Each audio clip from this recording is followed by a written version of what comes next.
नमस्कार, good evening. शाम के 7 बज चुके हैं। वक्त हो चला है सीधी बात का। मैं हूं आपके साथ मोनिका ग्रोवर। जेएनयू में टुकड़े टुकड़े गैंग एक बार फिर से एक्टिव हो गया है और जेएनयू से एक बार फिर से ब्राह्मण विरोधी नारों की गूंज सुनाई दे रही है, जिसकी शुरुआत यूजीसी के समर्थन में हुई और डीयू में जिस तरीके से पत्रकार के साथ कथित तौर पर बदसलूकी का पूरा मामला सामने आया, उसको धमकियां दी गई, जाति विरोधी शब्द उसको कहे गए, यहां तक कि बलात्कार तक की धमकी उसके कानों में दी गई। ऐसा उस लड़की का कहना है, रुचि तिवारी, जो पत्रकार है, जो कि कवर करने गई थी खबर को। उस तस्वीरों को, जो प्रदर्शन की तस्वीरें थी, उन्हें अपने कैमरे में कैद करने गई थी, वहां रिपोर्टिंग करने गई थी, लेकिन उसके साथ जो बदसलूकी होती है वो हम सबके सामने है। डीएनयू से लेकर जेएनयू तक ब्राह्मण विरोधी विवाद बढ़ता ही जा रहा है। लेकिन सवाल यहां पर यह कि जब यूजीसी का मुद्दा सुप्रीम कोर्ट में अभी लंबित है, सुप्रीम कोर्ट ने रोक लगा रखी है, मामला कोर्ट में चल रहा है, तो फिर सड़कों पर या फिर शिक्षण संस्थानों में इस तरह के प्रदर्शन आखिर क्यों? और प्रदर्शनों की सीमा कौन तय करेगा, जहां पर एक महिला की आबरू पर आ जाए, या फिर जाति सूचक शब्दों का इस्तेमाल किया जाए, या फिर जाति विरोधी नारे लगाए जाए? सवाल कई हैं और उन सवालों का जवाब आज सीधी बात में हम लेने की कोशिश करेंगे। मैंने निकाला भी नहीं था कुछ माइक वगैरह। एक पीछे से मीडिया वाला अपना माइक ले रहा था, उसने मेरे को पीछे से इंस्टिगेट करने की कोशिश की, मेरा नाम बार बार लिया, क्योंकि 2 दिन पहले जंतर मंतर पे जो प्रोटेस्ट हुआ था, वहां से मेरी एक वीडियो वायरल थी, तो वहां से वो मेरा नाम जानता था कहीं ना कहीं। मेरे को पीछे से इंस्टिगेट करने की कोशिश की और फिर मैंने उससे जाके पूछा, क्या भाई क्या तकलीफ है?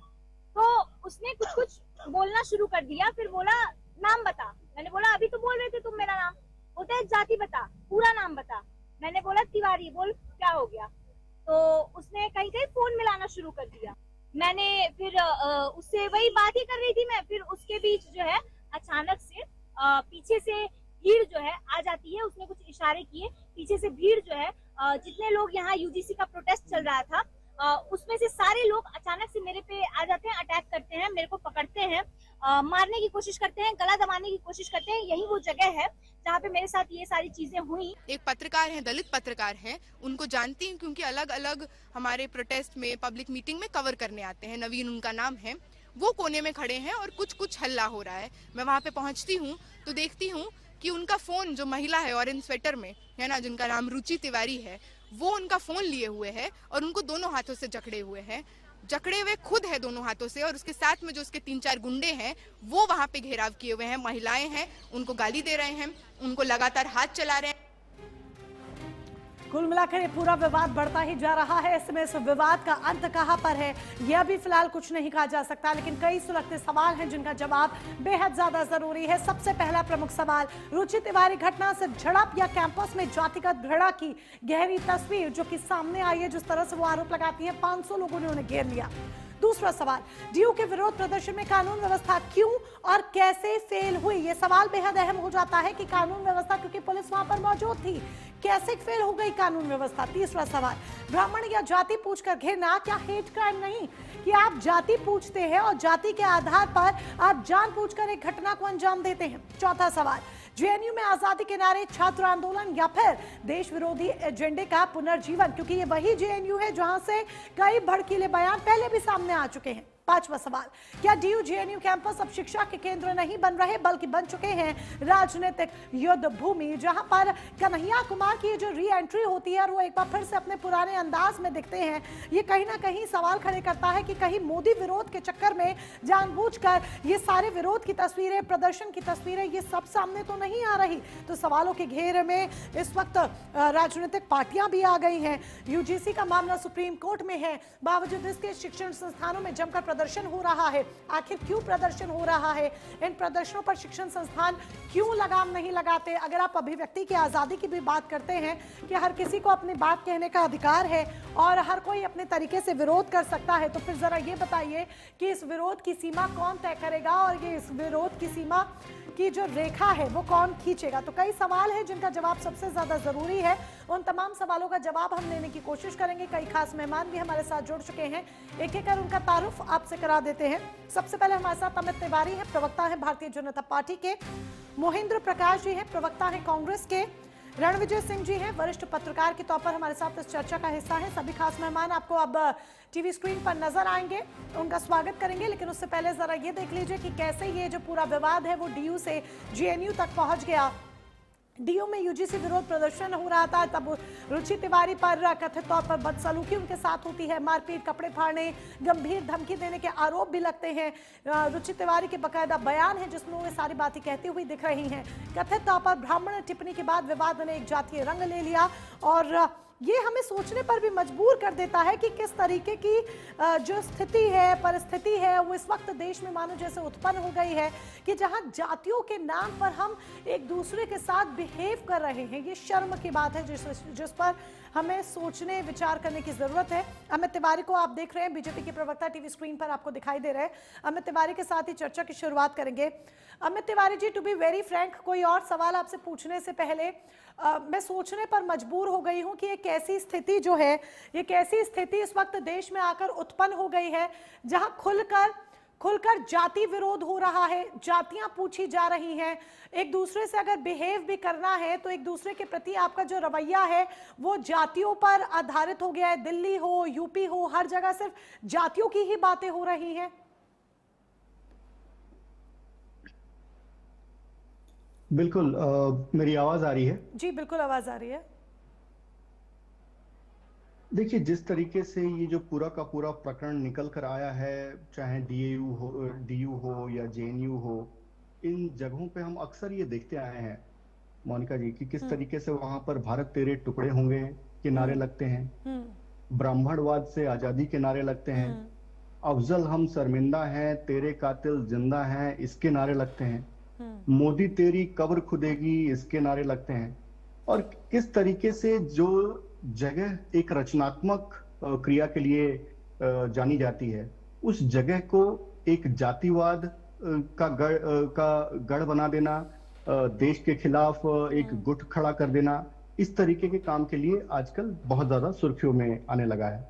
तो देखिए, इसकी शुरुआत मोनिका जी कहाँ हुई थी, आप याद कीजिए। अगर पिछले 2025 का आप अगर अपना पुराना रिकॉर्ड्स और रिपोर्ट्स देखेंगे तो उसमें आपको दिखेगा राहुल गांधी निकलते थे और हर जगह से अपने मंचों से प्रेस कॉन्फ्रेंस में पूछा करते थे कि तुम्हारी जाति क्या है, रिपोर्टर्स की जाति पूछना, कार्यकर्ताओं की जाति पूछना, फिर से कितने लोग कैबिनेट में हैं उनकी जाति क्या है ये पूछना। ये सब पूछता हुआ एक व्यक्ति पूरे देश में घूमता है। तो ये जातिवाद की आग भड़काना कौन चाहता है? ये एक बहुत बड़ी मंशा है। तो क्या अमित तिवारी जी, अगर आप कांग्रेस का जिक्र कर रहे हैं तो अभी जो मौजूदा स्थिति है, पुराने परिप्रेक्ष्य को भी देख लीजिए, चलिए ठीक है, लेकिन अगर हम अभी मौजूदा स्थिति की भी बात करें, डीयू की बात कर लीजिए, चाहे आप जेएनयू की बात कर लीजिए, यहाँ पर ये जो जाति विरोधी पूरा तस्वीर देखने को मिल रही है, क्या ये विपक्ष की रचित है? क्या ये राजनीतिक युद्ध भूमि बन चुकी है? शिक्षण संस्थान अब नहीं रह गए हैं? निश्चित तौर पर देखिए ना, कांग्रेस पार्टी और इंडिया अलायंस, इन्हीं का गठबंधन ही तो ये कहता है कि भले सरकार तुम्हारी हो पर सिस्टम हमारा है। और जब ये कहते हैं कि सिस्टम हमारा है तो उस सिस्टम से आप देख सकते हैं किस तरीके से नक्सलवाद का अभी हम खात्मा कर रहे हैं। लेकिन अर्बन नक्सल जिसको हम कहते हैं, वो आज भी यूनिवर्सिटीज में सांस ले रहे हैं, आज भी वो पनप रहे हैं, आज भी वो अपने गुट बना रहे हैं, आज भी उस विचारधारा का भरण पोषण कर रहे हैं। दूसरी बात मैं आपसे ये कहना चाहता हूं कि इस आपने जैसे कहा कि विपक्ष है क्या, निश्चित तौर पे विपक्ष है। अगर कोई इस देश की सबसे बड़ी पार्टी, सबसे पुरानी पार्टी, अगर उसका नेता खड़ा होकर कल हम सबसे जाति पूछने लगे कि तुम्हारी जाति बताओ क्या है, कैबिनेट में किस जाति का व्यक्ति है ये पूछने लग जाए, पत्रकारों से उनकी जाति पूछने लग जाए, छात्रों से उनकी जाति पूछने लग जाए, कामगारों से उनकी जाति पूछने लग जाए, तो फिर इस समाज में कौन इसको खंड खंड करने का प्रयास कर रहा है? ये बहुत ही सामान्य सी बात है, इसको बहुत ज्यादा दिमाग नहीं चाहिए समझने के लिए। और देश की जनता भी इस चीज को समझ रही है। तो जिस दल का नेता जो अपने आप को कहता है कि मैं आगे चलकर प्रधानमंत्री बनना चाहता हूं, वो व्यक्ति अगर खड़ा होकर जाति जाति करता रहे तो निश्चित तौर पे समाज में वैमनस्यता तो फैलेगी। और ये हम देखते आए हैं। और डीयू हो या जेएनयू हो, ये तो इनका एक एक्सपेरिमेंटल गढ़ है, पहले से है, जहां पर ये ऐसे एक्सपेरिमेंट्स करते आए हैं। कन्हैया कुमार को देख लीजिए, अभी इन्हीं के पार्टी में है ना कन्हैया कुमार। और कन्हैया कुमार अपने पुराने पर स्वरूप आरोप में क्या भी था? लौट आए हैं। कन्हैया कुमार की डफली बजाने वाली जो तस्वीरें हैं, या कन्हैया कुमार जिस तरीके से जेएनयू में दिख रहे थे, वो अपने पुराने बिल्कुल उसी रूप में दिख रहे थे जो एक पुराने उनके छात्र आंदोलन के वक्त की तस्वीरें सामने आती थी। मोहिंद्र प्रकाश प्रवक्ता है कांग्रेस के। मोहिंद्र जी, कांग्रेस तो सामाजिक न्याय की बात करती है, पर ये कैसा सामाजिक न्याय है जहां पर आपके नेता छात्र आंदोलन में शामिल होते हैं, वहां पर जाति विरोधी नारे लगाते हैं? तो ये जाति विरोधी नारों को लगाना, क्या कांग्रेस इस पार्टी का समर्थन करती है? क्या आप इस पार्टी का, आप इन नारों का समर्थन करते हैं? ये जो जाति विरोधी नारे लगाए जा रहे हैं, आप ही के पार्टी के नेता भी उसमें शामिल हैं? नहीं, देखिए मोनिका जी, एक तो देश में कहीं पर भी शांति व्यवस्था को भंग करने वाले, जाति की बातों को करने वाले लोग आते हैं, उनको कोई पसंद नहीं करता और उनका विरोध किया जाना चाहिए। अगर कांग्रेस के कुछ नेता ऐसा करते हैं तो मैं कैसे समर्थन कर सकता हूं? पार्टी कैसे समर्थन कर सकती है? तो सड़क पर खड़े क्या होकर कार्रवाई कर किसी रही महिला है? से बदतमीजी करना, बदतमीजी अगर कोई करता है किसी महिला पत्रकार से, किसी महिला से, किसी पे पत्रकार ना हो तो भी, हाँ। ये कैसे संभव है कि हम उसका रिपोर्ट कर देंगे? ये पूरी विरोध की चीजें हैं और बीजेपी जानबूझकर ये कांग्रेस के ऊपर डालती है।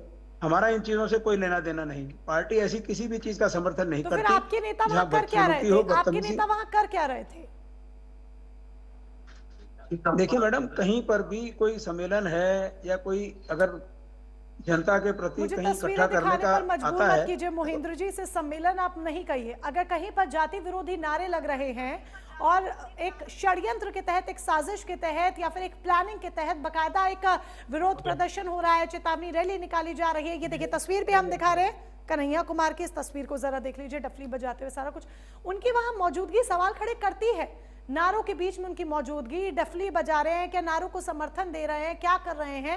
आप कोई कार्रवाई करेंगे कन्हैया कुमार के खिलाफ? आप ही की पार्टी के नेता है ना, आपकी पार्टी तो सामाजिक न्याय की बात करती है। तो ये कैसा सामाजिक न्याय है जहां अपमान हो रहा है एक महिला का, या फिर जहां पर जाति विरोधी नारे लगाए जा रहे हैं और वहां पर आपके नेता संगीत दे रहे हैं डफली वाला? देखिए किसी नारे में शामिल आपकी ऑडियो नहीं आ रही है। जो महिला के साथ अत्याचार किया गया, पत्रकार जो बदतमीजी की गई, हमें वो पसंद नहीं है। जहाँ तक दुख है या किसी चीज पे, इस देश में तो देखिए ना, जातिवाद और ब्राह्मणवाद और न जाने कितनी चीजों की लड़ाई रोजाना सड़कों पर लड़ी जा रही है, जिसको बीजेपी का समर्थन हासिल है। तो ये जबरदस्ती जो कांग्रेस के ऊपर चीजें डाल दी जाती हैं, ये आप इसको बंद कीजिए बीजेपी वालों। अगर आप ये कह रहे हैं ना मोहिंद्र प्रकाश जी, मैं कांग्रेस भारतीय जनता पार्टी से सवाल करूंगी, लेकिन कांग्रेस पार्टी आज सवालों के घेरे में इसीलिए आ गई है क्योंकि आपके नेता वहां पर मौजूद थे। और मुझे याद है कांग्रेस पार्टी के अन्य प्रवक्ता उस वक्त डिबेट में मेरे साथ थे, आप नहीं थे, कोई और थे, अन्य अलग अलग प्रवक्ता थे। राज शर्मा जी भी हमारे साथ जुड़े थे और भी अन्य अन्य प्रवक्ता जुड़े। जब यूजीसी को लेकर जगह जगह विरोध प्रदर्शन हो रहे थे, तब आप ही लोग थे जो बाकायदा बीजेपी के खिलाफ बोल रहे थे कि ये लोग जाति विरोधी बातें करते हैं, ये लोग जातियों में बांटने का काम कर रहे हैं। अलग अलग तरीके से आप लोगों के बयान सामने आ रहे थे। अब आप लोग उतने मुखर क्यों नहीं दिखाई दे रहे? जिस तरीके से कन्हैया कुमार की तस्वीरें सामने आई हैं, इन तस्वीरों पर स्टेटमेंट दे दीजिए ना, क्या कर रहे हैं आपके नेता वहां पर? मैडम मोनिका जी, आप दो चीजों को जोड़ रही हैं।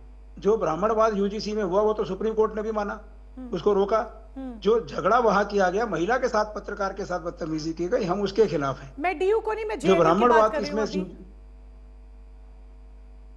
यूजीसी में जो बदतमीजियां हुई वो सुप्रीम कोर्ट ने मानी, जो बदइंजामी हुई, जो नीतिगत फैसले गलत हुए वो मानी सुप्रीम कोर्ट ने। मैटर वहां पेंडिंग है, उसमें तो कोई बात ही नहीं है। मोनिका जी जवाब उसमें नहीं, आ रही हूं अमित तिवारी जी, आप ही जवाब देंगे। मैं आ रही हूं आपके पास, आ रही हूं। उनकी बात एक मिनट जरा पूरी होने देते हैं।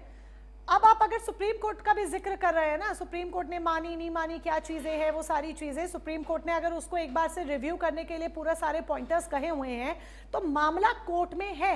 जब मामला कोर्ट में है तो इस तरह के विरोध प्रदर्शन में आपके नेता का क्या काम? वो वहां खीर पूड़ी खाने गए हैं, हलवा खाने गए हैं, एंटरटेनमेंट के लिए गए हैं, डफली बजा रहे हैं। आपके नेता का वहां का क्या काम? वहां पर अमित तिवारी क्यों नहीं दिखाई दिए? वहां पर रणविजय सिंह जी क्यों नहीं दिखाई दिए? या वहां पर कोई और भारतीय जनता पार्टी का या समाजवादी पार्टी का नेता क्यों नहीं दिखाई दिया? आप ही की पार्टी का नेता वहां क्यों होता है? मोनिका जी देखिए, कांग्रेस में कई सेल बने हैं जिसमें कन्हैया कुमार जी उस सेल को देख रहे हैं। अच्छा। उनकी मौजूदगी इस बारे में है कि जो इस बारे में उनको देखिए, ये कांग्रेस के जो प्रपोस्ट हैं अलग अलग, बीजेपी के आपकी ऑडियो नहीं आ रही है। अलग अलग नेता वही जाकर के उन्होंने देखा। वहां जाकर उन्होंने देखा और विरोधी नारों में शामिल हुए। अमित तिवारी जी, कन्हैया कुमार जी एक सेल देखते हैं भाई, और वो वहां गए, उन्होंने जाकर देखा और जो नारे लग रहे थे वो वहां पर शामिल हुए, और भारतीय जनता पार्टी का ये षड्यंत्र है। तो फिर आपको किस बात की दिक्कत है अकॉर्डिंग टू मोहिंद्र प्रकाश जी? मोनिका जी, मोहिंदर जी लगता है आज तैयारी से नहीं आए हैं। वो ये मानना नहीं चाहते हैं कि देखिए नेता इनका, गढ़ इनका डफली बजाते हुए वो दिख रहे, तो वो क्या वहां पर क्रिस का गाना गा रहे थे क्या? वो क्रिस का गाना गाने के लिए तो वहां पर गए नहीं थे। डफली बजाकर वो वहां पर बकायदा उस भीड़ को समर्थन दे रहे हैं। आप बोल रहे हैं कि हमको पता ही नहीं कि एक प्रवक्ता को अगर उसकी नेता की कार्यशैली, दिन भर की पूरी की पूरी प्रणाली क्या होती है वही नहीं पता है, तो ये किस बात के प्रवक्ता है? प्रवक्ता का तो काम ही है ना, हम सबका काम क्या है कि पार्टी के जो विचार हैं वो आपके माध्यम से जनता तक को पहुंचाना, या आप जिस भी मुद्दे पर रखिए उस पर पार्टी का विचार रखना। मोहिंदर जी के पास तो कोई कहना ही नहीं है, गए होंगे किसी प्रपोस्ट के नेता हैं, कुछ कर रहे होंगे, इनको तो जानकारी नहीं है विषय पर। तो मोहिंदर जी थोड़ा पढ़ लिख के आइए, विषय पर जानकारी लेकर आइए, और अगर नहीं जानकारी है तो कम से कम ये जानकारी दिलवा दीजिए कि कन्हैया कुमार को तुरंत वहां से बर्खास्त किया जाए आपकी पार्टी से। जिस विचारधारा को वो समर्थन करने गए थे, क्या विचारधारा वही विचारधारा कांग्रेस पार्टी की भी है? यह स्पष्ट दिखाई देता है कि किस तरीके से वहां पर उस महिला के साथ जो अत्याचार होता है, उस महिला के खिलाफ जो लोग वहां पर भीड़ बनाकर उसके कपड़े नोचने पर तुले हुए थे, उसके साथ कांग्रेस पार्टी आज खड़ी होती हुई दिखाई देती है। हर एक पार्टी उस भूमिका में है, दुशासन की भूमिका में है, जो चिरहरण करता हुआ दिख रहा है उस वीडियो में। और आप बोल रहे हैं मुझे कोई याद ही नहीं है कन्हैया कुमार क्यों चले गए, कहां चले गए, किस लिए चले गए, नहीं पता है आपको तो उनको बर्खास्त करवाइए। तो मोनिका जी देखिए, ये बहुत ही हल्का और गैर जिम्मेदार बयान मोहिंदर जी दे रहे हैं एक प्रवक्ता होते हुए। गैर जिम्मेदार बयान न सिर्फ मोहिंद्र जी बल्कि मुझे कांग्रेस पार्टी का भी यहाँ पर दिखाई दे रहा है कि मोहिंद्र जी को पता ही नहीं है। वैसे तो कांग्रेस आजकल खूब बुलंदी के साथ आवाज बुलंद करती हुई दिख रही है, लेकिन जहां एक महिला का अपमान होता है वहां ये चुप्पी शोभा नहीं देती। सर मोहिंद्र प्रकाश जी बिल्कुल शोभा नहीं देती। बीते कई दिनों हमने बहुत देखा कि राहुल गांधी किस तरीके से मुखर थे, लेकिन अब जब एक महिला का अपमान होता है, जाति विरोधी नारे लगते हैं, उससे उसकी जाति पूछकर बदसलूकी की जाती है, तब कांग्रेस पार्टी कहां खड़ी है? तब आप लोग बैक स्टेप हो जाते हैं। कोई कनेक्शन एरर है मोहिंद्र प्रकाश जी के साथ, माफी चाहूंगी। हम लौटेंगे मोहिंद्र प्रकाश जी के साथ और सवाल अपने उनसे करेंगे। हमारे साथ रणविजय सिंह जी भी हैं, वरिष्ठ पत्रकार के तौर पर हमारे साथ जुड़े हुए हैं। रणविजय जी, इसे अभिव्यक्ति की आजादी कहें, आंदोलन के नाम पर, प्रदर्शन के नाम पर, या फिर पत्रकारिता के लिए अब एक डर कहे? एक पत्रकार होने के नाते, एक महिला होने के नाते शायद मैं भी अब डर जाऊंगी इस तरह से प्रदर्शनों में जाने पर, जब इस तरह की तस्वीरें निकलकर सामने आएंगी कि आपसे आपकी जाति पूछकर बदसलूकी की जाएगी। एक महिला को 500 लोग घेर लेंगे, उसके कान में आप शब्द कहेंगे, उसके कपड़े फाड़ने के लिए उसको धमकी देंगे, मारपीट उसके साथ होगी, बदसलूकी उसके साथ होगी। मोनिका जी, अकेले रुचि तिवारी को नहीं, मोनिका को नहीं, किसी भी महिला को जो अपने को यह कह दे कि मैं राष्ट्रवादी हूं, मैं राष्ट्र की बात करूंगी, भारत की बात करूंगी, या केवल महिला नहीं, कोई भी व्यक्ति हो जो यह कह दे कि मैं भारत की बात करूंगी, भारत के हित का बात करूंगा, मैं भारतीयता की बात करूंगी, उन सबके दुश्मन ये वामपंथी विचारधारा के लोग हैं। और ये कोई अनायास अचानक नहीं हुआ है। और मैं तो कहूंगा कि आप भी थोड़ा सा इन सब पर तरस खाइए। ये पूरे देश में सरकार की तरफ से जो अभियान चला हुआ है नक्सलवाद के खिलाफ, वो छत्तीसगढ़, झारखंड, उड़ीसा, मध्य प्रदेश, महाराष्ट्र समेत अन्य जहां कहीं भी तेलंगाना के हिस्से में जो फैले हुए हैं, जगह जगह ढूंढकर मारे जा रहे हैं जिन्होंने देश का नुकसान किया, देश की संपत्तियों का नुकसान किया। हमारे बहादुर सैनिकों के शहादत में ये उनको बहादुर सैनिकों को शहादत देनी पड़ी। उनके साथ बर्बरता करने में ये नक्सली शामिल थे। उन्हीं के एक भाई बंधु हैं जो जेएनयू में है। तो अब ये देश के अन्य हिस्सों में जो खत्म हो रहे हैं, जेएनयू में उसका चरम स्वरूप दिखाई दे रहा। मुझे ऐसा दिखा पिछले कुछ दिनों में जो हुआ वो। यूजीसी तो एक ताजा तरीन मामला है, वो उसको लेकर आए हैं।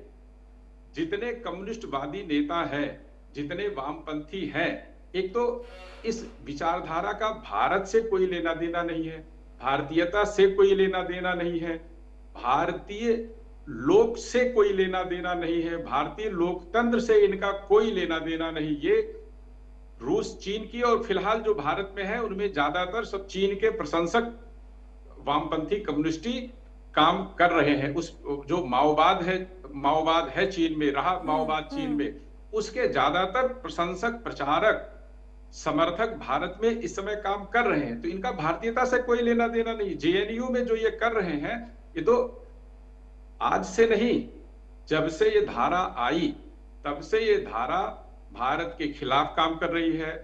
जो हिंदू है, हिंदुत्व है, उसके खिलाफ काम कर रही। जो हिंदू धर्म में वर्ण व्यवस्था है, उस वर्ण व्यवस्था को खंड खंड करने के लिए यह काम कर रही है। हाँ, एक बहुत दुर्भाग्यपूर्ण तरीके से पिछले कुछ वर्षों में, दशकों में, अब कुछ ज्यादा हो गया, उसमें केवल कम्युनिस्ट ही शामिल नहीं है। उनके प्रचार तंत्र ने इतना काम किया कि अब कांग्रेस पूरी तरह से उसमें लिप्त हो गई। अब कांग्रेस वाली धारा पर, पैटर्न पर नहीं चल रही है। अब कांग्रेस पूरी वामपंथी विचारधारा पर, जो साम्यवादी जिसको कहते हैं, उस धारा पर कन्हैयालाल जैसे लोग, राहुल गांधी जी के समर्थक और उनके मेंटर बन गए। तो इसलिए कांग्रेस के नेता कन्हैया वहां दिखाई दे रहे हैं, तो कोई अचरज की बात नहीं है। हाँ, इस बात का दुख जरूर होता है कि जब भारतीय जनता पार्टी के नेता भी उसी रंग में रंगे हुए नजर आते हैं, प्रधानमंत्री जी अपने मंचों से जाति का शब्द का इस्तेमाल करते हैं, तब दुख होता है कि आखिर भारत की राजनीति जा कहां रही है। यही सवाल मेरा पहला अमित भाजपा के नेता अक्सर यह कहते रहते हैं कि हम जात को नहीं मानते, लेकिन जब मंच पर जो अभी मोनिका जी, बस एक लाइन में बात पूरी कर रहा हूं। जो अभी ये रिसेंटली यूजीसी का प्रकरण हुआ, ये किस जात का है? उसी जाति का है। हाँ जी। सरकार किसकी है? किसकी सरकार में लागू हुआ? शिक्षा मंत्री कौन है? कांग्रेस का तो नहीं है ना, किसी कम्युनिस्ट पार्टी का नहीं है, समाजवादी पार्टी का नहीं है, तेलुगु देशम का नहीं, कोई अन्य नहीं है। भारतीय जनता पार्टी के धर्मेंद्र प्रधान है। उनके रहते ये व्यवस्था, ये तो भला हो सुप्रीम कोर्ट का, जो सुप्रीम कोर्ट ने इसको स्थगित कर दिया। अब आगे फैसला जो होगा। सुप्रीम कोर्ट की जो लाइन है उससे यह स्पष्ट है कि सवर्णों के साथ अन्याय नहीं होगा। लेकिन हुआ तो प्रधानमंत्री नरेंद्र मोदी जी की सरकार में ही। धर्मेंद्र प्रधान भारतीय जनता पार्टी के एक बड़े नेता के तौर पर जाने जाते, उड़ीसा के बहुत बड़े नेता हैं। क्या उनकी नाक के नीचे, आंख के नीचे से फाइल नहीं गुजरी होगी क्या? जब इतना भारी विरोध हुआ, उनके एक शब्द नहीं फूटे। जब तमाम चारों तरफ से घिर गए, तब उन्होंने कहा कि नहीं, किसी के साथ अन्याय नहीं होगा। वह भी इतने दबे मन से कह रहे थे, उनका फेस देखने लायक था कि जैसे लगा कि उनको चारों तरफ से इतना मार पड़ गई है कि अब कुछ कह नहीं पा रहे हैं। तब उनके मुंह से निकला, किसी के साथ अन्याय नहीं होगा। तो ये भारतीय राजनीति की आज की तारीख में सच्चाई बन चुकी है, जाति व्यवस्था। और जेएनयू में जो कर रहे हैं, वह जेएनयू को तो मैं ये कहूंगा कि जानबूझकर पनपने दे रही है, चाहे वो कोई भी राजनीतिक पार्टी क्यों ना हो, ताकि इस जाति व्यवस्था का फायदा उठाकर अपना सिक्का सीधा किया जाए। हाँ, ये दरअसल जो 2024 आम चुनाव के पहले राहुल गांधी ने जो कास्ट सेंसस का मामला उठाया था, भारतीय जनता पार्टी उस दबाव में आ गई। उसको लगता है कि कास्ट सेंसस पर इनका जितना हल्ला है, ओबीसी वोट इनकी तरफ कहीं खिसक न जाए। तो पिछले दिनों जो कुछ घोषणाएं हुई कास्ट सेंसस को उसके बदले हुए स्वरूप में, तो वह उसी दबाव का नतीजा है। और यह भारतीय लोकतंत्र के लिए किसी भी तरह से अच्छा नहीं है। वह चाहे भारतीय जनता पार्टी के नेता करें, चाहे प्रधानमंत्री नरेंद्र मोदी जी करें, या कांग्रेस के नेता करें, या किसी अन्य पार्टी का नेता करे, ये भारतीय लोकतंत्र के लिए अच्छा नहीं है। क्या सवर्ण होना भारत में अपराध है क्या? भारतीय संविधान सबको एक समान अधिकार देता समान है। का अधिकार देता है, लेकिन आज जो है ये एक समान का अधिकार कहाँ है रणविजय जी? ये तस्वीरों में दिख तो रहा है ना, ये क्लियर दिख रहा है एक समान का अधिकार कहाँ है? नहीं है, नहीं है ये। लेकिन मैं आप हैरत करेंगी मोनिका जी, जब लोग संविधान कहता है कि सबको एक समान देखना है, लेकिन जब नौकरियों के आवेदन होते हैं तो उसमें सरकार की तरफ से ही व्यवस्था है, आप अपनी जाति लिखिए। हाँ जी, नौकरी के लिए जब आप आवेदन करते तो आपको अपनी जाति लिखनी पड़ती। क्यों भाई? वो क्यों तो आप नौकरी से पहले स्कूल्स में भी लिखनी पड़ती है, हर जगह हम ये जो सिस्टम एक बना दिया गया है सरकार की तरफ से, वो शायद रगों में बहुत गहरा बस चुका है। अमित तिवारी जी, क्या सिर्फ विपक्ष पर गेंद डाल देना और अपनी जिम्मेदारी से इतिश्री कर लेना, क्या आपको लगता है ठीक है? रणविजय जी ने बहुत सही पॉइंट्स यहाँ पर उठाए हैं कि रग रग में बस चुकी हैं ये जातियां, जिस जातियों को भुनाने की कोशिश कभी राजनीतिक फायदे के लिए की जाती है तो कभी किसी और चीज के नाम पर, लेकिन असल तस्वीर एक एंड मूवमेंट पर आकर के आती है, ये जो हमारे सामने है सिर्फ और सिर्फ विरोध। जी मोनिका जी, रणविजय जी ने जिस संदर्भ का जिक्र किया कि मोदी जी ने अपनी जाति की बात करते हैं, तो वो जिक्र उसलिए हुआ था जब राहुल गांधी जी ने मोदी जो सरनेम होता है उस सरनेम को गाली देने का काम किया था, और तब मोदी जी ने ये कहा था कि देखिए किस तरीके से मैं जिस समाज से आता हूँ उस समाज को गाली दिया जा रहा है। तो वो उस संदर्भ में बात हुई थी। उन्होंने अपनी जाति जानबूझकर बताकर कुछ उसका लाभ लेने का ऐसा प्रयास उन्होंने नहीं किया था, पहली बात। दूसरी बात, मोनिका जी देखिए, ये पूरा का पूरा संदर्भ है और एक सवर्ण वर्सेस जो दलित, एसटी, एससी, ओबीसी ये जो बनाया जा रहा है, आपको अगर इतिहास की जानकारी होती तो आप कहिए सयाजी राव गायकवाड़ जी को आप किस श्रेणी में आप बांटेंगे? क्योंकि अगर वो नहीं होते तो शायद आज महार जाति का एक बालक आज भीमराव अंबेडकर नहीं होता। तो अगर वो नहीं होते तो आज जिस स्वरूप में ज्योतिबा फुले या सावित्रीबाई फुले को हम जानते हैं, उस स्वरूप में शायद उनको नहीं जान पाता ये देश। क्यों? अगर सयाजी राव गायकवाड़ महाराज नहीं होते तो। और इसी तरीके से अगर इस परिप्रेक्ष्य को अगर आप नहीं बताएंगे देश को, इस परिप्रेक्ष्य को आप नहीं बताएंगे समाज को, और इसको छुपाते हुए चलेंगे, तो इस तरीके की जो भ्रांति समाज में, छात्रों में, क्योंकि वो वहां तो पढ़ने गए हैं, आप समझिए वो एक ऐसा एक्सपेरिमेंटल ग्राउंड है जहां के लिए अफजल गुरु के लिए रैलियां निकलती हैं, जहां पर माँ काली का अपमान होता है, माँ दुर्गा का अपमान होता है, वहां पर कोई कार्यक्रम आप नहीं कर सकते हैं। अगर कुछ कार्यक्रम आप करने जाते हैं तो उसके लिए हजारों परमिशंस लगते हैं। अगर एक सरस्वती पूजा ही होने जा रही थी लेकिन वो भी कैंसिल कर देनी पड़ी थी। तो किस तरीके से एक समाज को इस तरीके से वहां पर बनाया जा रहा है, और वहां से निकलने वाले जो छात्र होते हैं वो कहीं कार्यालयों में जाएंगे, किसी ऑफिस में जाएंगे, कोई गवर्नमेंट पदों पर जाएंगे, और वहां से जब चीजों पर लगाम कौन लगाएगा? जहां तक अगर मैं गलत नहीं हूं तो जिम्मेदारी तो सरकार की ही बनती है ना। अगर एक शिक्षण संस्थान इस तरह की गतिविधियों का अड्डा बन चुका है तो जिम्मेदारी किसकी बनती है? निश्चित तौर पर लगाम हमें लगानी पड़ेगी और उस पर कार्रवाई भी होती है। और जिस संदर्भ की आप बात कर रही हैं, जो यूजीसी की एक्ट की जो आप बात कर रही हैं, वो यूजीसी का जो है वो एडमिनिस्ट्रेटिव एक ऑर्डर था, वो कोई सरकारी कानून नहीं था, पहली बात। तो एक एडमिनिस्ट्रेटिव ऑर्डर सर, बेशक एक एडमिनिस्ट्रेटिव ऑर्डर था, बेशक एक एडमिनिस्ट्रेटिव ऑर्डर था, बट अमित तिवारी जी, अगर कहीं पर भी कुछ भी होता है तो मेरे ख्याल से सरकार की जवाबदेही है। देश की करोड़ों की जनता ने वोट कर आप ही को कुर्सी पर बिठाया है, आप ही के सर पर ताज सजाया है। तो अगर जेएनयू से इस तरह की तस्वीरें सामने आती हैं या डीयू से ऐसी तस्वीरें सामने आती हैं, एक बार नहीं बल्कि जेएनयू तो ऐसी गतिविधियों का अड्डा बन चुका है। टुकड़े टुकड़े गैंग यहाँ पर किस तरीके से एक्टिव है और क्या क्या गतिविधियां हो रही हैं। कभी ब्राह्मण विरोधी नारे लगते हैं, कभी बनिया विरोधी नारे लगते हैं, कभी देश विरोधी नारे लगते हैं। तो ये तो देश हित में है ही नहीं, जिम्मेदारी आप ही की बनती है ना। लौटूंगी मैं, इस चर्चा को हम जारी रखेंगे। वक्त यहाँ पर एक छोटे से ब्रेक का हो चला है, जल्द लौटेंगे, देखते रहिए सीधी बात। तो सीधी बात में आज हम बात करें कि किस तरीके से डीएयू से शुरू हुआ विवाद जेएनयू तक पहुंचा और जाति विरोधी नारों ने किस तरीके से शिक्षण संस्थानों पर कब्जा कर रखा है, और ये सब सिर्फ और सिर्फ यूजीसी के समर्थन में कुछ छात्र जो हैं वो आंदोलन कर रहे हैं, जिनकी बदौलत तस्वीर विरोध की इस कदर तक आ चुकी है कि एक महिला पत्रकार की आबरू तक आ गई। हमारे साथ अमित तिवारी हैं, बीजेपी के प्रवक्ता हैं, रणविजय सिंह वरिष्ठ पत्रकार के तौर पर है। शायद कोई टेक्निकल एरर है, कांग्रेस के प्रवक्ता हमारे साथ अभी नहीं जुड़ पा रहे हैं, कोशिश है कि जल्दी हमारे साथ जुड़ जाएं।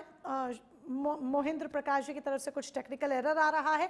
अमित तिवारी जी, कार्रवाई के नाम पर क्या देश जानना चाहता है, महिला पत्रकार जानना चाहती हैं, एक महिला पत्रकार होने के नाते मैं भी जानना चाहती हूं, डीयू में इस महिला पत्रकार के साथ जो बदसलूकी की गई है, जो तस्वीरें सामने आई हैं, कार्रवाई के तौर पर क्या कुछ हुआ? क्या कोई ठोस कार्रवाई, क्या कोई आश्वासन कि कोई और महिला पत्रकार जब जाए इस तरीके से कवरेज करने के लिए तो वो खुद को सिक्योर फील कर सके?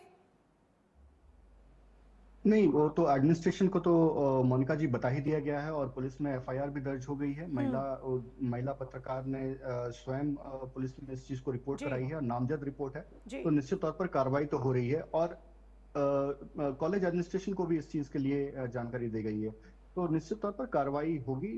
इसके लिए हमें सबको सुनिश्चित रहना चाहिए, क्योंकि ये कांग्रेस पार्टी का राज नहीं है, यहाँ पर भारतीय जनता पार्टी का नेतृत्व है, प्रधानमंत्री मोदी जी के नेतृत्व में देश चल रहा है। यहाँ पर कार्रवाई को सुनिश्चित करने का काम हम करते हैं, पहली बात। दूसरी बात, आप देखिए, जिस पार्टी आज कांग्रेस पार्टी का प्रवक्ता शायद कहीं भी नहीं जा रहे हैं इस मुद्दे पर जहां भी हो रही है, क्योंकि उन्हीं के नेता इसमें इन्वॉल्व है। मोनिका जी, मैं एक चीज कहना चाह रहा था पहले कि जो यूजीसी का मुद्दे पर हम इतनी बातें कर रहे थे, यूजीसी के मुद्दे पर एक पार्लियामेंट्री कमेटी का गठन हुआ था, जो कि महिला बाल्य को लेकर एक कमेटी बनाई गई थी और उसी कमेटी ने ये रिकमेंडेशन दिया। और उस कमेटी के चेयरमैन कौन है? दिग्विजय सिंह है। कौन है दिग्विजय सिंह? कांग्रेस पार्टी के एक बहुत ही वेटरन लीडर हैं और राहुल गांधी के एक तरीके से राजनीतिक गुरु भी माने जाते हैं भारत में। तो वहां पे मैं ये नहीं कह रहा हूं कि उस कमेटी में कोई भारतीय जनता पार्टी का नहीं था, लेकिन जब ये मुद्दे को उठाया गया तो उस मुद्दे पर भारतीय जनता पार्टी के पक्ष को सुना गया, नहीं सुना गया, या उनकी उपेक्षा करके उस पॉइंट को आगे बढ़ा दिया गया, किस परिप्रेक्ष्य में इसको बढ़ाया गया, ये एक बात, एक अलग डिबेट का मुद्दा हो सकता है। लेकिन जिस कमेटी को लीड करने वाला व्यक्ति एक कांग्रेसी हो, और उसी पार्टी का एक कांग्रेस का नेता जाकर वहां पर डफली बजाते हुए उस जो भी इस कुकृत्य में शामिल थे उनके साथ खड़ा होते हुए नजर आता है, और वहीं पर जाकर राहुल गांधी भी खड़े होते हैं, जहां पर कि ये कहा जाता है कि भारत तेरे टुकड़े होंगे और इस पर नारे लगाए जाते हैं। तो निश्चित तौर पर कांग्रेस की मानसिकता बहुत ज्यादा छिपी नहीं है। आज भले ही वो पावर में नहीं हो, लेकिन जहां जहां भी उनका सिस्टम काम कर रहा है, हम उस सिस्टम को निष्क्रिय करने में पुरजोर ताकत के साथ काम कर रहे हैं। लेकिन जहां जहां भी आज जिस भी परसेंटेज में वो सिस्टम काम कर रहा है, अगर आप कांग्रेस का नाम लेते हैं, अगर आप कांग्रेस का नाम लेते हैं, आप विपक्ष की तरफ कहते हैं, तो क्या सरकार शिक्षण संस्थानों में जिस तरीके से राजनीतिक हस्तक्षेप हो रहा है या फंडिंग हो रही है या किसी भी तरीके के राजनेता की इन्वॉल्वमेंट है, जैसे कन्हैया कुमार की तस्वीर भी सामने आती है डफली बजाते हुए, जब ये नारेबाजी हो रही थी विरोध वाली, तो तब वहां वो मौजूद होते हैं, क्या सरकार इन सब मामलों की, इन सब चीजों की, इन गतिविधियों की जांच करवाएगी? निश्चित तौर पर सारी चीजों की जांच होती है मोनिका जी। जो भी भूमिका में वहां पर मौजूद है, सबकी जांच होती है। और जो भी फंडिंग की आप बात करेंगी, अभी महाराष्ट्र में 150 के करीब एनजीओ की फंडिंग को रोका गया, उनको निरस्त किया गया। तो हम हर एक जगह पर काम कर रहे हैं और काम करते हुए दिख रहे हैं। आज दिल्ली में एआई समिट था, वो किन को फायदा करने वाला है? आने वाले जो इन्हीं कॉलेजेस से जो छात्र निकलेंगे वही इस चीज का उपयोग करेंगे और देश को आगे लेकर जाएंगे। लेकिन फिलहाल तो छात्र जातियों में फंसे दिखाई दे रहे हैं, लेकिन फिलहाल तो छात्र हमें सिर्फ जातियों में फंसे दिखाई दे रहे हैं। रणविजय सिंह जी, सरकार कह रही है जांच कराएंगे, जांच कराई जाती है, लेकिन तो फिर इन चीजों पर लगाम क्यों नहीं लग पा रही? एक बहुत बेसिक सवाल है और ये शायद सिर्फ मेरे मन में नहीं होगा, सिर्फ टेक्निकलिटीज भी अगर हम हटा दें तो ये बात मेरे मन में भी नहीं होगी, ये देश के हर नागरिक के मन में इस वक्त होगी कि बार बार शिक्षण संस्थानों से ऐसी देश विरोधी गतिविधियां क्यों देखने को मिलती हैं?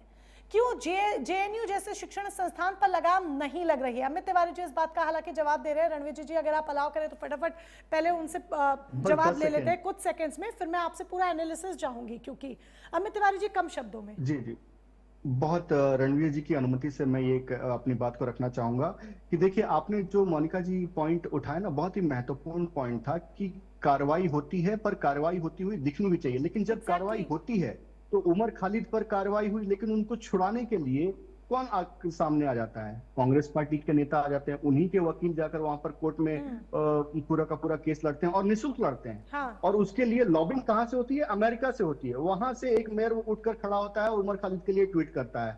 तो आप इस पूरे के पूरे सिस्टम को आप इतना कमजोर और बहुत ही ज्यादा लचर समझने की हम गलती ना करें। ये बहुत ही मजबूत सिस्टम है, इसके लिए हम सबको मिलकर लड़ना होगा।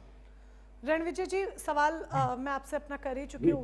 मोनिका जी, दो पक्ष है मोनिका जी। एक तो आपके सवाल का और एक अमित तिवारी जी के जो जवाब था उसका है। तो पहले तो मैं तिवारी जी के जो जवाब थे उस पर बात रखना चाहूंगा, क्योंकि यूजीसी पर जो पूरे देश में सोशल मीडिया पर बवाल हुआ, जिसके कारण सरकार भी दबाव में आई। तिवारी जी कह रहे हैं कि दिग्विजय सिंह जी उस कमेटी के चेयरमैन थे, संसदीय कमेटी के, जिसकी अगुवाई में यह पूरा मामला हुआ। लेकिन असली सवाल तो यह है कि भारतीय जनता पार्टी के सांसद उस कमेटी में बहुसंख्यक थे। जब यह पूरा उस प्रोफार्मा उसमें एक एक पंक्ति जुड़ी होगी तो कमेटी के सभी सदस्य जरूर रहे होंगे। तिवारी जी, क्या भारतीय जनता पार्टी के उन सदस्यों ने उस बैठक में उस मुद्दे का, जिस पर इतना बवाल हुआ, विरोध किया? और विरोध किया तो जब सोशल मीडिया पर इतना हंगामा मचा, सड़क पर इतना बवाल मचा, तो सामने आकर किसी ने क्यों नहीं सफाई दी? एक डॉक्टर निशिकांत दुबे जी ने सफाई देने की तो कोशिश की, लेकिन वो बात को घुमाते रहे। वह इस बात को लगातार कहते रहे कि हमने, प्रधानमंत्री जी ने ईडब्ल्यूएस दिया है, ईडब्ल्यूएस दिया भारतीय जनता पार्टी की सरकार में नरेंद्र मोदी जी की अगुवाई में मिला, ये ठीक है। लेकिन ईडब्ल्यूएस की छाया में आप किसी समस्या को दबाने की कोशिश जो कर रहे थे वह ठीक नहीं था।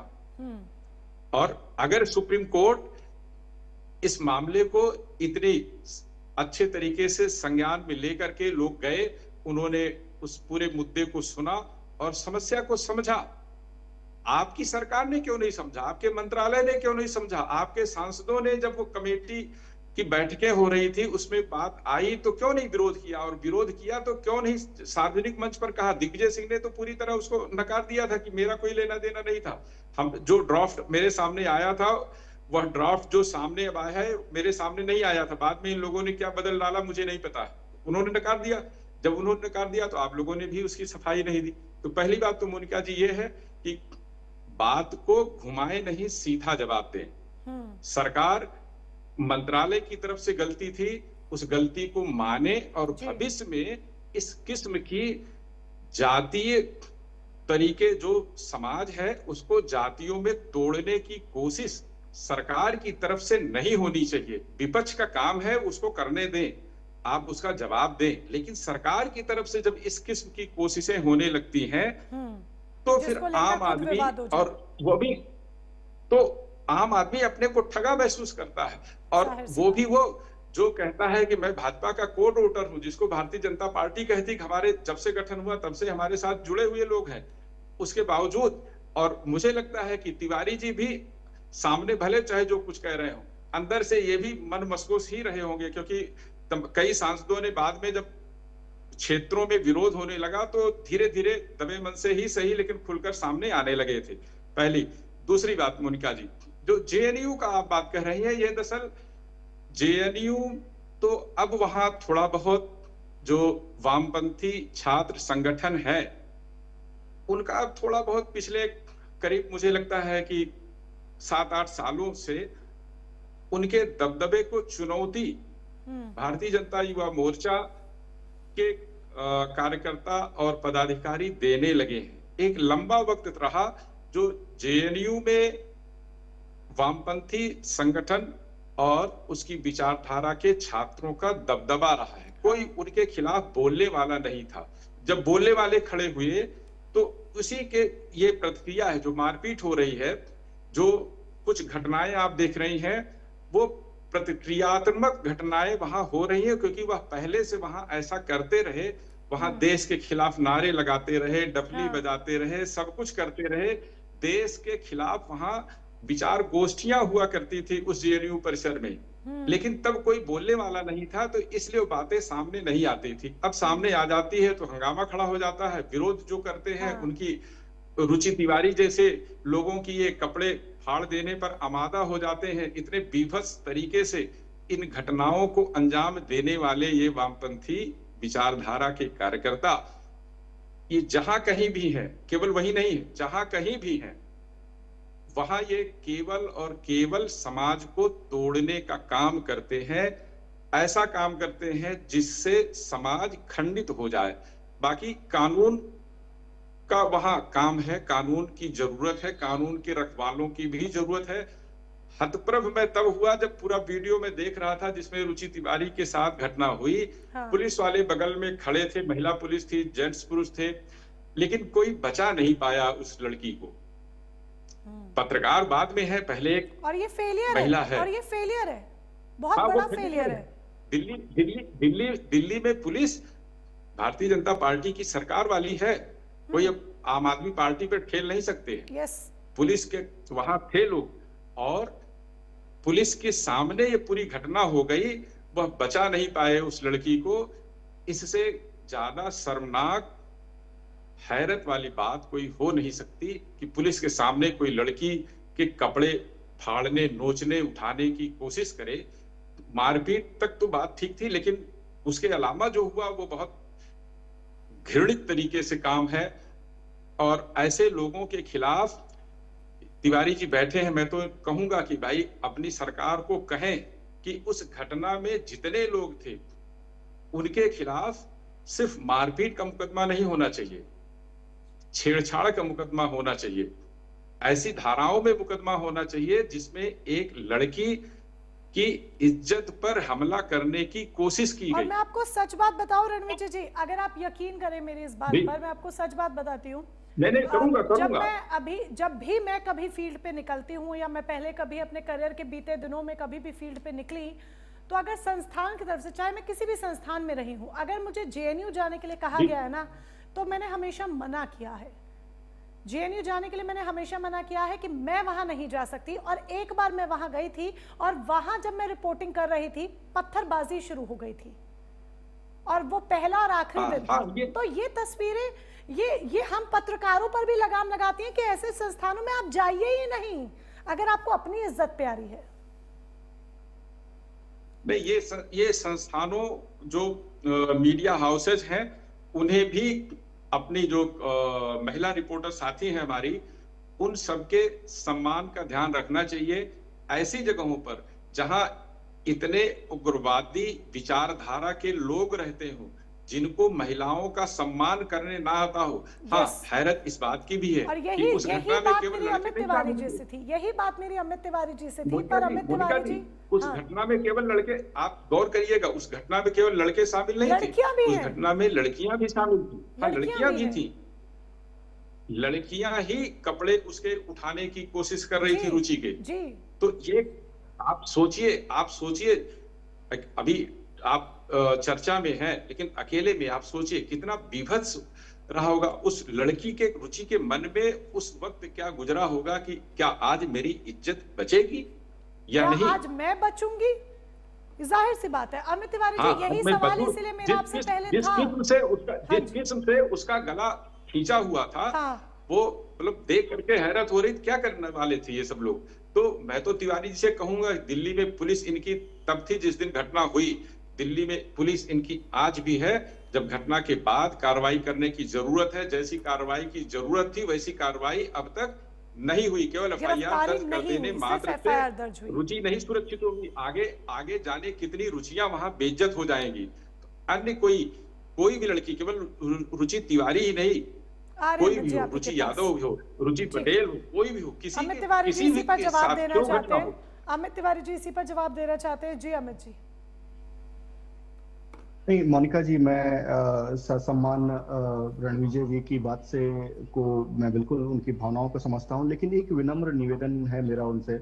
उन्होंने अपनी बात कहते हुए कहा कि ईडब्ल्यूएस भाजपा की सरकार में आया, लेकिन ठीक है, तो मेरा निवेदन बस इतना ही है कि जो अच्छे काम भाजपा ने किए, जैसे हम ठीक है कुछ गलतियां हमसे हुई, उसका आप विरोध पुरजोर तरीके से कीजिए, लेकिन जो अच्छे काम है कम से कम उसको भी तो डंका बजाकर कहिए कि हमने अच्छा किया। ये बात मैंने नहीं कही, ये बात डॉक्टर निशिकांत दुबे जी ने कही कि हमारे प्रधानमंत्री जी ने EWS दिया, हमने नहीं कही। अच्छा, हमने बताया कि डॉक्टर निशिकांत दुबे जी ने कही। जी बिल्कुल। तो जो काम हमने अच्छे किए हैं उसको भी थोड़ा सा प्रमाणिकता के साथ उसको रखना चाहिए। दूसरी बात देखिए, जो व्यक्ति मैं दिग्विजय सिंह की बात कर रहा हूं, जो व्यक्ति 26/11 के हमले को आरएसएस की साजिश बता दे मोनिका जी, और आज जाकर मुकर जाए, जब उस पर पूछा जाए, सवाल पूछा जाए तो आज वो मुकर जाए, उस व्यक्ति आपकी बोलिए आप कितनी प्रमाणिकता के साथ ये कह सकती हैं कि वो व्यक्ति जब भी बोलेगा वो सच ही बोलेगा? निश्चित तौर पर ऐसा हम नहीं कह सकते हैं। तो जो दिग्विजय सिंह का जो बयान है, जब उन्होंने इस यूजीसी के मुद्दे पर अपना का पूरा बयान दिया, तो वो यहाँ पर ये भी कह सकते थे, वो तो राजनीति के बहुत ही चतुर खिलाड़ी हैं, वो ये भी कह सकते थे कि भारतीय जनता पार्टी ने इसका कोई विरोध नहीं किया, या भारतीय जनता पार्टी के किसी सांसद ने मौजूद नहीं थे इसका विरोध करने के लिए, लेकिन ऐसा कुछ नहीं कहा। तो इसका मतलब साफ है कि ये जो पूरी की पूरी साजिश है ना, इसको यूजीसी में जो पूरे के पूरे जो सुप्रीम कोर्ट में जिन मुद्दों पर अपने विचार को प्रकट किया और इसको स्टे में यूजीसी के जो पूरे ऑर्डर को स्टे किया, उसमें कहीं ना कहीं साजिश जो है वो कांग्रेस पार्टी की है, क्योंकि कांग्रेस पार्टी की एक मंशा बहुत लेकिन इन सबसे परे एक आम नागरिक के तौर पर हम सिर्फ समाधान चाहते हैं, गेंद को इधर से उधर डालना नहीं सुनना चाहते हैं। चलिए बहरहाल आप दोनों हमारे साथ जुड़े। कांग्रेस के प्रवक्ता शायद आज जवाब देना ही नहीं चाहते थे, क्योंकि पूरे कार्यक्रम में बार बार उन्हें कांटेक्ट करने की कोशिश की जाती रही, लेकिन शायद टेक्निकल एरर या जो भी प्रॉब्लम थी वो हमारे साथ नहीं कनेक्ट कर पाए। आप हमारे साथ जुड़े, दोनों अपना अपना पक्ष रखा, उसके लिए बहुत बहुत शुक्रिया आपका। ये मामला हमें वाकई में सोचने पर मजबूर कर देता है कि शिक्षण संस्थान क्या वाकई में अब विचारों की पाठशाला है भी या नहीं, या सिर्फ राजनीति की रणभूमि बनकर रह गए हैं। सीधी बात में फिलहाल बस इतना ही। नमस्कार।